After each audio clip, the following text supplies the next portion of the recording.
পরপরই আমাদের শুভেচ্ছা জানাচ্ছে। দেখেন সবাই আমাদের শুভেচ্ছা জানাচ্ছে এখানে। ধন্যবাদ।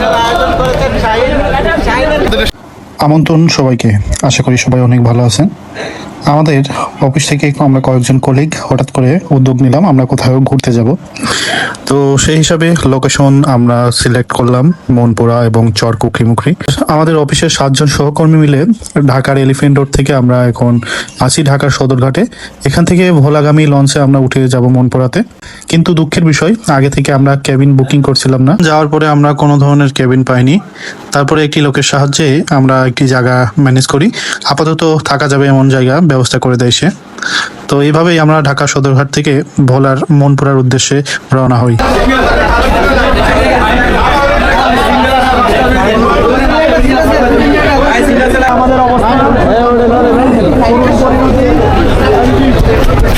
কিছু লোক যায় প্রতিদিন।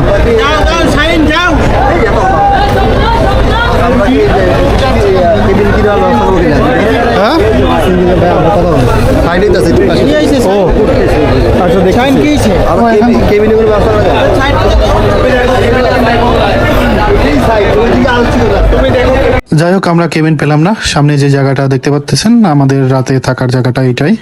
তো এটা এখনো ফাইনাল হয়নি আমাদের, উনি দরদাম করতেছে আমাদের একজন সহকর্মীর সাথে। এই জায়গাটা ছাড়া আমাদের আর কোনো উপায় ছিল না, বাধ্য হয়ে আমরা এই জায়গাটাই নিলাম। যদিও এটা লঞ্চের সামনে, এটাই আমাদের সব থেকে বড় চ্যালেঞ্জের বিষয় ছিল।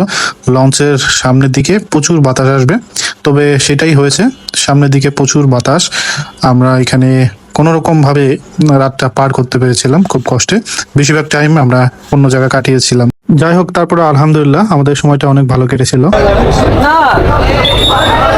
আরে ভাই, এই যে আমাদের সব রক্ত নেওয়া দেখতে পারি। আপনি কোন জায়গায়? আমি তো শহীদপুরে নেই। আজ দে আমি শহীদপুরে। এইটাই। আরে তো আমি আপনার ওই সুবিধাটা কেন নিয়েছি? টিকিট একটু সুবিধা পাবো, যার জন্য আমি সিট আবার 300 টাকা ছাড়িয়ে দিচ্ছি। দেখুন এই অত্যাচার হচ্ছে।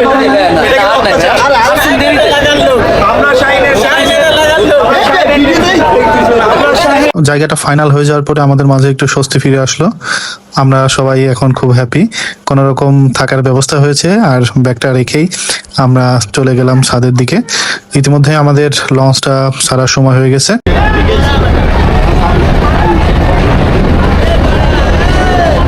আজকে আমরা যারা লঞ্চ যাত্রায় আছি তাদের মধ্যে অনেকেরই প্রথম ভ্রমণ এটি। নদীপথে এই অভিজ্ঞতা তাদের জন্য একেবারেই নতুন। আর আমার নিজের কথা বললে, আমি এর আগেও একবার লঞ্চ যাত্রা করেছিলাম, আর সেই অভিজ্ঞতা আমার কাছে দারুণ লেগেছিল। নদীর বুক চিরে এগিয়ে যাওয়া এই অনুভূতিটা আসলেই সত্যি আনন্দের। লঞ্চ ভ্রমণে নানান ধরনের মানুষ আর তাদের ভিন্ন ভিন্ন কার্যক্রম দেখতে দেখতে কখন যে সময় পেরিয়ে যায় এটিই টের পাওয়া যায় না।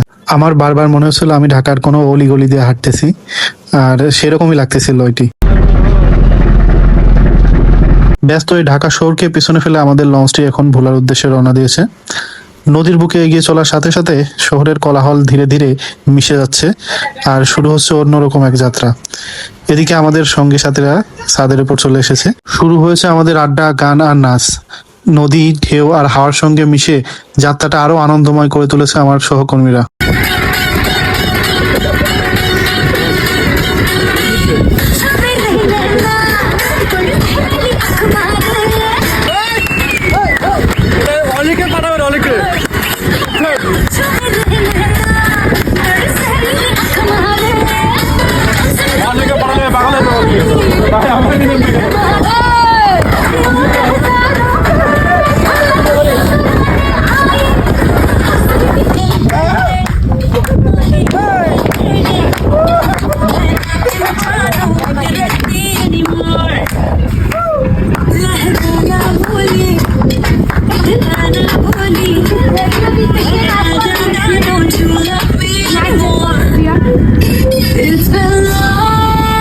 এইভাবে গান, নাচ, আড্ডার মাধ্যমে আমাদের রাতটা কেটে গেল।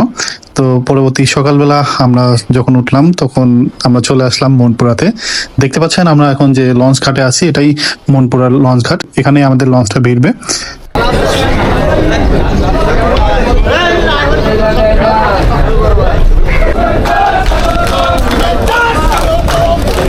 এই যে আমরা আসার পরে আমাদের শুভেচ্ছা জানাচ্ছে। দেখেন সবাই আমাদের শুভেচ্ছা জানাচ্ছে এখানে। ধন্যবাদ আপনাদের স্বাগতম জানানোর জন্য। দেখেন কত লোক এখানে দাঁড়ায় আছে এই যে সামনে। যদিও ব্যাপারটা অনেক ভালো লেগেছিল আমাদের কাছে। তাদের কোনো এক নেতা হয়তো এই লঞ্চে এসেছিল, সেই জন্য তারা সংঘবদ্ধভাবে এক জায়গায় দাঁড়িয়ে মিছিল করতেছিল তাদের নেতার উদ্দেশ্যে। আমরা উপভোগ করেছি এই ব্যাপারটা। এখন আমরা এই লঞ্চ থেকে নামতেছি, সামনের দিকে যাব। তো প্রচুর ভিড় এখানে, আর ঢাকা থেকে প্রচুর পরিমাণ শাকসবজি থেকে শুরু করে মুদিখানার দোকানের সব কিছু এই মনপুরাতে এই লঞ্চে চলে আসে। সেজন্য অনেক সময় এই ঘাটে লঞ্চটি দাঁড়াই থাকে। আমরা এখন বেরোচ্ছি, দেখতে পাচ্ছেন আমাদের যে টিকিটগুলো কাটছিলাম আমরা, সেই টিকিটগুলো সব ফেরত নিতেছে। আমরা এখন আস্তে আস্তে সামনের দিকে যাচ্ছি।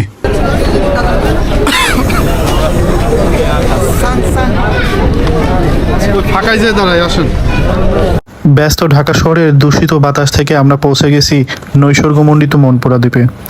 সকাল সকাল শীতের একটি ফ্রেশ বাতাস আর চোখ জোড়ানো এই প্রকৃতি দেখে আমাদের যেন মন ভরে গেল।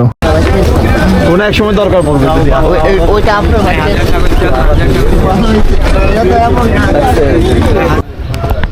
নামে নাই, উনি কি গুজল টুজল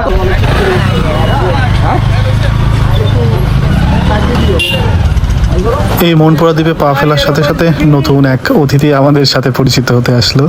আমাদের দেখেই আমাদের জয় ভাইয়ের সামনে চলে আসলো। এটি কোনোভাবে আমাদের পিছন ছাড়তেছে না।